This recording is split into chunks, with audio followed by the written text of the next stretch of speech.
ٹھیک ہو گیا جانب کہ کیا کتا ناپاک جانور ہے؟ کیا اس کو ہاتھ لگانا جائز ہے؟ اور ہاتھ لگانے کے بعد اگر پاکی حاصل کرنی ہو تو اس کا کوئی خاص طریقہ ہے؟ ساتھ اس میں یہ بھی ایڈ کر لیں کہ کتے اور بلیوں کا جو خرید و فروخت ہے وہ جائز ہے یا ناجائز ہے؟ اس میں یہ ہے کہ جی دیکھیں یہ کتا ہے نا جی، اس کی جو تھوک ہے نا وہ ناپاک ہے. کتا فی نفسی اس کے ہاتھ لگانے سے ہاتھ ناپاک نہیں ہوتے ہیں.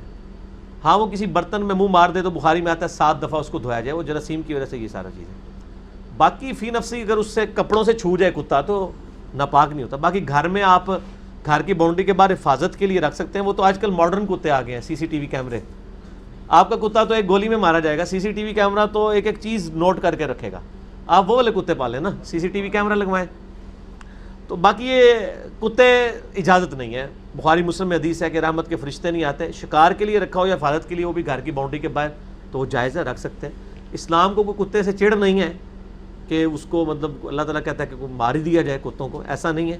لیکن ظاہر ہے کہ جس طرح ول آف گاڈ ہے، اس نے کچھ شریعت میں کچھ چیزیں رکھ دی ہیں ایسی کہ ان سے بچنے میں عافیت ہے، اور وہ اللہ کی پسندیدہ ہے.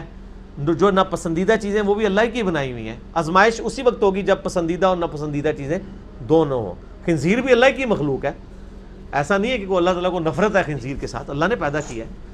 ٹھیک ہے نا جی. تو اس میں کوئی ایسا ایشو نہیں ہے.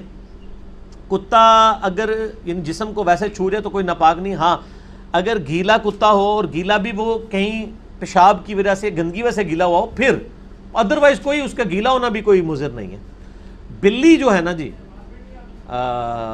اس کے تھوک کے بارے میں نہیں آیا کہ وہ ناپاک ہے. حالانکہ بلی خود حلال جانور نہیں ہے، لیکن یہ چونکہ پالتو جانوروں میں آتا ہے اس کی اجازت دی گئی ہے. پالتو جانور میں جتنے حلال جانور ہیں نا، گدھا اگرچہ حلال نہیں ہے لیکن پالتو جانور ہے، گدھے کا تھوک ناپاک نہیں ہے.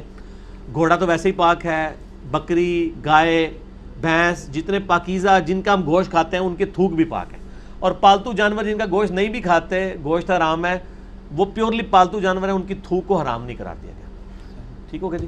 تو باقی خرید و فروخت بلیوں کی تو اسلام میں نہیں ہے. لیکن کتا تو ظاہر ہے جو اب ٹرینڈ ہوا کتا ہے وہ اچھی کوالٹی کا، وہ تو آپ خریدیں گے تو کوئی مسئلہ ہوگا. اس میں یعنی فقہی اختلاف پایا جاتا ہے. تو ظاہر ہے ایک بندے نے اگر ایفرٹ پٹ کر کے کوئی کتا کہیں سے پکڑا ہے اور وہ اس کو بیچتا ہے، اس کو ایز اے کاروبار نہ اڈاپٹ کیا جائے. اس کی یعنی اسلام میں اس کو پسند نہیں کیا گیا. ٹھیک ہے. باقی آپ کتے کے اوپر ایک پورا چیپٹر مشکات میں وہ پڑھ لیں، اتنا سادہ ٹاپک نہیں ہے. کچھ غامدی صاحب کو بھی دیکھ لیں. ٹھیک. اچھا.